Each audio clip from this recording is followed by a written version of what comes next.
Hello, welcome to this edition of Those Who Served on FortO TV and FortO.com. Today we are featuring World War II veteran Mr. ODIS HICKMAN. Mr. HICKMAN has lived in this area since 1941 when his eldest brother was inducted. He was drafted into the service and went through the service center here in Fort Oglethorpe, Georgia. Mr. HICKMAN, thank you for joining us today. You're welcome. So excited to talk to you and learning about your accomplished military career as well as your career outside the military since you retired. You wanted to go into the service. Yes, I did. You were gainfully employed in Rossville, Georgia, working at Ryan's Pharmacy. Is that correct? Ryan's Pharmacy, which is no longer there, but you were accomplished there. You started out and you were making how much per week? I'm ashamed to tell you, but I was making tops, I guess. I made $9 a week. $9 a week. $9 a week when I worked there. And then when I went across the street, I got a raise to 12. Went across the street. You went to work at Roy's Grill, and everyone knows Roy's Grill. Been there since 1932. And you were there as a cook, and you started learning a lot there with food services, correct? That is correct. At 16 years old, the manager, Jim Lewis, the owner's brother, he had to have cataract surgery. So they take him to Chattanooga to the eye center, and they remove these cataracts. So that left me there in charge of the whole shebang, no checks, no nothing. So I go ask him, I said, well, what am I going to do about all these bills? How are we going to pay them? So forth and so on. Well, just sign Roy's name to it. I said, I can't do that. He said, oh, yeah, you can. I said, I'll authorize it for you. Go down to the Hamilton National Bank and tell Mr. Garner who you are and tell him that you're going to be taking care of all the payouts and all that and another over there. And I have authorized you to sign Roy's signature. So I had to learn how to do Roy's signature to the best I could, you know. And I learned how to do his signature and all these things. And I went down there and I talked to Mr. Garner, and, well, you're too young for this kind of business. I said, well, yeah, I know I'm young, but I can handle it. You know, I guess I was a little overconfident, but I look at it now, I wasn't too overconfident because I knew I could do it. You know, and so I took the responsibility of running the place while he was in the hospital and all that stuff. Wow. During that period of time. Trial by fire. You jumped in, you took over it, and you proved yourself. Mm-hmm. You had begun working at Ryan's Pharmacy when you were 13, 14 years old. Mm-hmm. Then at 16, you're running Roy's Grill. Mm-hmm. And at that time, you got a raise from Roy's Grill. You were making $18 per week. Mm-hmm. Now, you weren't in school, though. There were 10 children in your family, and you were helping to support the family. Mm-hmm. Your two older brothers by that time had been drafted. They were in service. Mm-hmm. And even though it was going to be a cut in pay from $18 a week to $50 a month, mm-hmm. you wanted to serve. I sure did.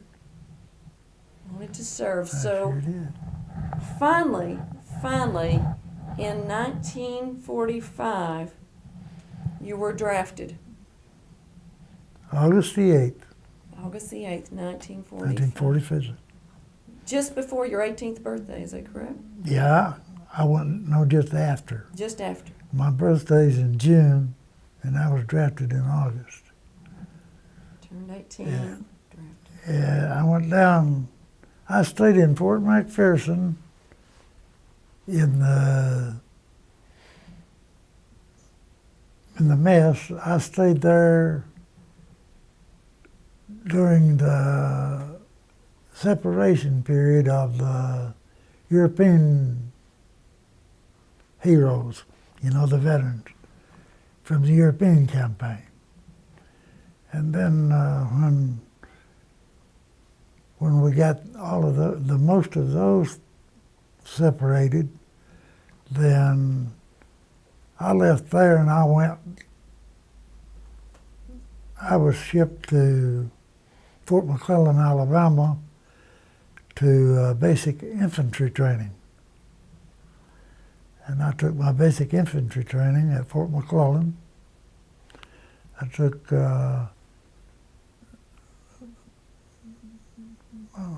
16 weeks, I believe it was, of training there. And then as soon as that was over, I went overseas. I went to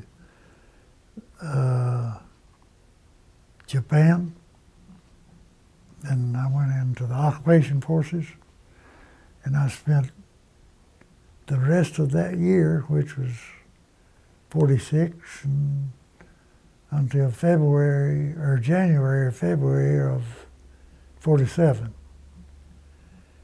And then I come back and they released me from active duty on February the 9th of 47. 47. And you had gone to Fort Benning for Food Service Center training as well. Yeah, that was later. That was in 55. 55. So the military capitalized on your success in food services. Well, Roy's Grill sort of prepared you, and then you took your ability to run a restaurant at the age of 16, yeah, your ability to order, to schedule. You learned so much, and then you took it and you gave back to the military from your success and with your training. So World War II ends, and in 1948 you go into the Army Reserves, thinking, it's good. What happened in 1950? September 1950. Yes, sir. The Korean War started in June. And on the 25th day of June, they invaded, and I lost my brother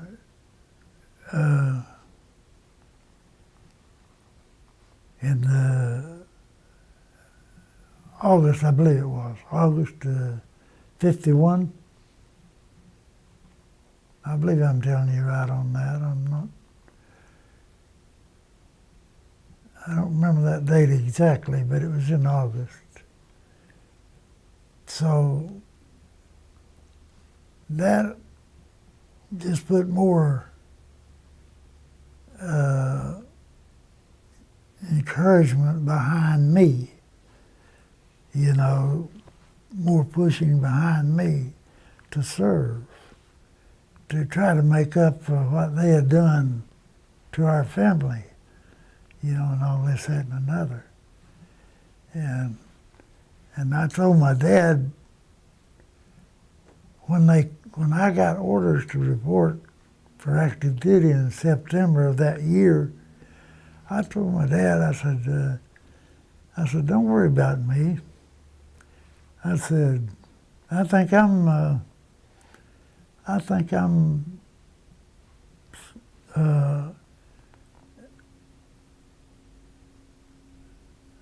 inclined to serve. You know, I think that's my goal, is to serve in the military and all this. And I'll take care of myself. And you You know. did. In fact, you were one of the few. After Fort Hood, Texas, you find yourself in Korea. In fact, you found yourself in the Battle of the Chosun Reserve. Chosun Reservoir. Reservoir, thank you, sir. 300,000 Chinese and North Koreans surrounded you. It was the coldest winter in history, 40 below zero. Mm-hmm. Military were suffering, ill-equipped as far as having sleeping, the weapons were freezing. Tell us about that. Well, I really can't tell you how we made it as well as we did. But it was, all I can tell you, it was the Lord's will that we survived, and we took over the targets that we're supposed to take, and we annihilated the enemy forces there that had the Marines cut off, and we opened up the evacuation route for the Marines to come out of this reservoir. We opened up that route so they could come on back to south. And when we got them out of there, they were bringing what few that were left of them. They had them tied on their artillery pieces. They had them just tied across them, and they had them hanging on the sides of their ragged vehicles and just wherever. And the ones that were still movable, they were dragging out of there and with their weapons as walking sticks, this, that, and another, you know, and it was awful, just to be honest with you. It was terrible. I'm sure, sir. And I don't know how we done it, but we done it, you know. You survived that conflict. Mm-hmm. And then I had to all these other conflicts to fight out here in this world, and they was just about as bad as the military. Well, I Out here in the hallway, right there in the corner, there's a picture out there of the Chosen Few monument. And with all, I had that picture made and I presented it to the Post. And it's a breakdown of how many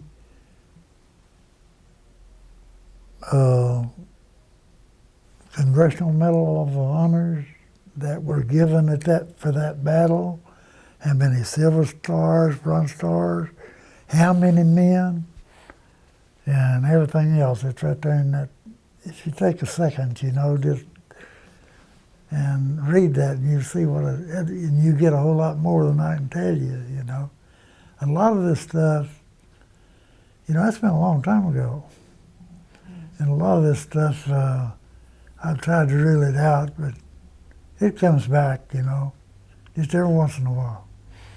Thank you for sharing it with us. Mm-hmm. There are 3 members of the Chosen Few here at VFW Post. Yourself, Lindy McNabb, and James McNabb. Yes. 3. And, well, there'll be a total of 4. I forgot about the guy in Lafayette. His name is Raymond Rayleigh, and he was in the 39th Artillery in support of us, there at the Chosin. We are very, very fortunate to have gentlemen like you here in North Georgia. Well, Very fortunate. I'm a very fortunate person to be here. City of Chirwan. There was another battle. The city of Chirwan? Chirwan. That was in the spring of '51. Spring of 51. Yeah. That's the 187 Airborne made a jump there just in front of us, and as we were going to Chirwan to either take it or whatever, we had to take it to open up the passageway to North Korea across the 38th parallel. And we had to have that city of Chirwan. It was a railhead for the North, all of their supplies, headquarters and all that. Oh, so it was an essential route It's that an you essential had to. that we had to take that. And our unit took that one. You took a lot. The retaking of Seoul, Pork Chop Hill, Papasan, and when I was Jane Russell Hill. Yeah. Yeah. See, they were named. That was the GI name for the places, but they were numbered by such numbers and location and all that on the maps, But that was our way of knowing where we were and where we were going, and our language, Something worth fighting for, no doubt. Yeah. You told me Betty Grable adorned airplanes and posters. Yeah. And some of those Yeah. people I enjoy watching. Marilyn Monroe. Marilyn She come Monroe. over there one time when I was over there. So you got to see Marilyn. Just at a distance. I wasn't close enough to really get to see her. But I knew that it was her, that the images, I could see it well enough. Well, no. Inspiration. Mm-hmm. Yep. You come back home July 1951, Mm-hmm. and you work for Roy's Grill again. After doing all the wonderful things that you did, all the battles, all the adrenaline, all the accomplishments.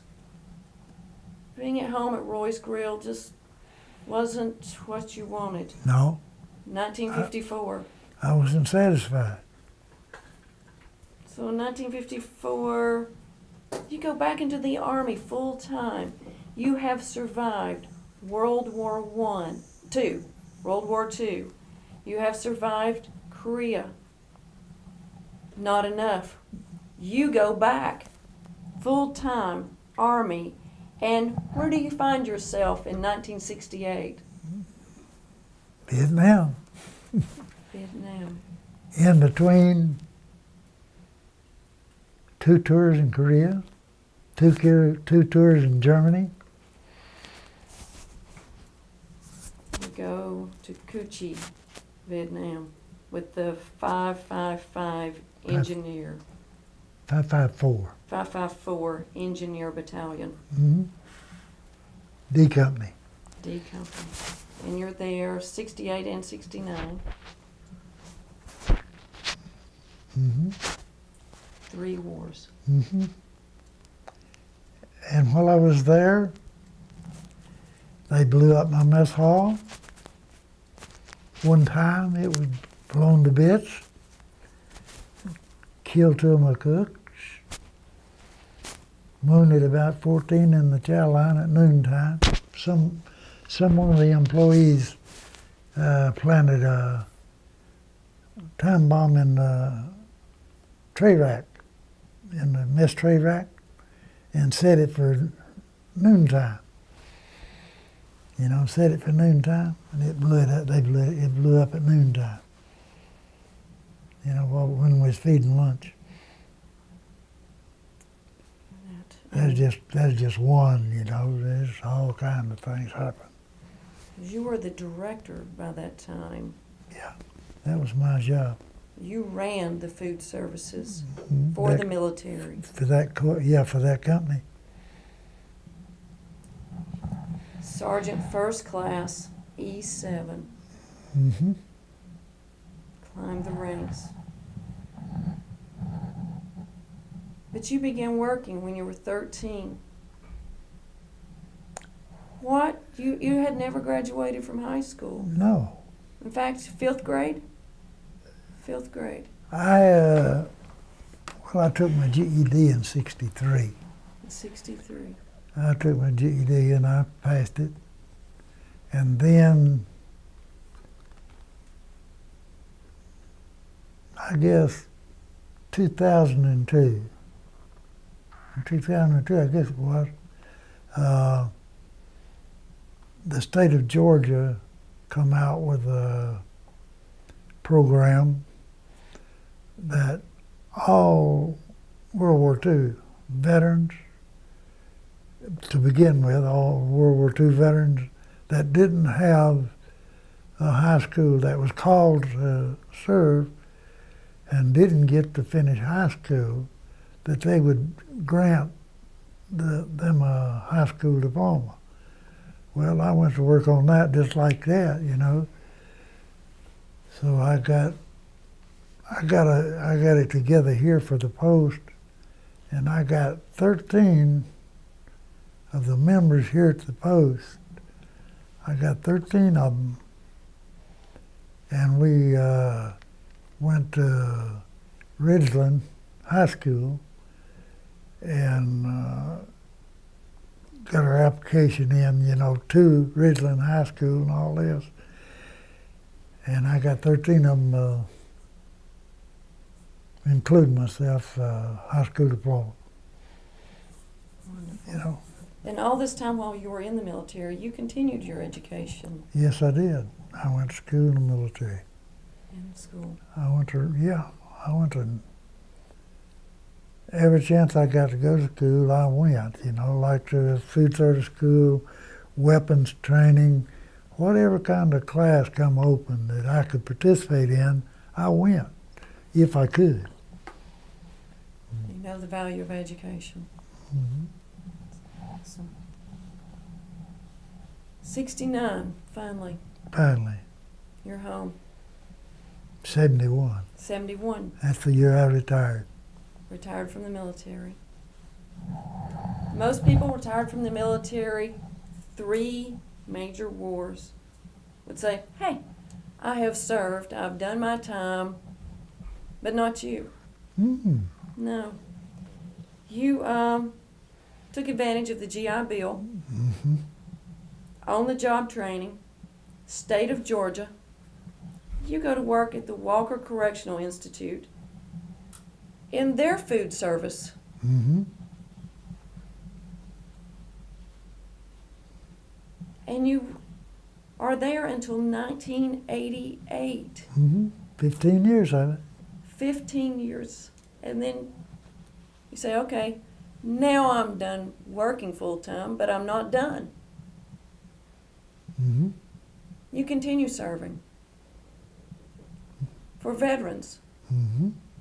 Serving here 4 years as the commander at the VFW. And the guys talk about the wonderful food. You were in charge of the kitchen here. Yeah. What's your favorite dish to prepare? I guess roast beef. Roast beef. I guess that's my favorite. But I enjoy doing all those different menus of the military. See, they had a master menu in the military that all units were supposed to follow, you know. And I guess that was my favorite one. Favorite one, roast beef. Yeah. Definitely But a I could staple. do, but I could do any of them. I don't doubt that. After we're off air, you can give me some cooking hints, because Lord knows I need it. Okay. Definitely. Okay. High school students today. I don't know what I want to be when I grow up. I don't know what is there. What would you tell these high school kids who are about to go out, about to graduate, about to enter the world? What I would tell them is finish their high school first, and then choose the field you want to go to, and when you choose that field, stick with it, Stick with it. and you'll accomplish whatever you want to. Because you have stuck with it and have been extremely successful, serving throughout the world. Mm-hmm. What would you tell other members of the military service? What would I tell them? Yes, sir. Well, I just tell them I appreciate their service. I appreciate their service to our country, and to continue on, Continue on serving in whatever avenue. whatever it is. Continue serving with a servant's heart. Mm-hmm. I love it. Mr. Hickman, thank you so much for You're joining us welcome. today and sharing your wisdom, your experience with our viewers. You're welcome. Thank you, sir. This concludes Those Who Served World War II episode with Mr. ODIS HICKMAN, retired Sergeant First Class E7. Otis and I both want to take the opportunity to encourage everyone to serve. Everyone has something to give. Make sure you give yours with servant's heart, encouraging others daily. I'm Council Lady Paula Stinnett, thanking you for your service and encouraging you to get out, volunteer, and serve in the community. It's always a beautiful day in Port Oglethorpe. Thank you for serving.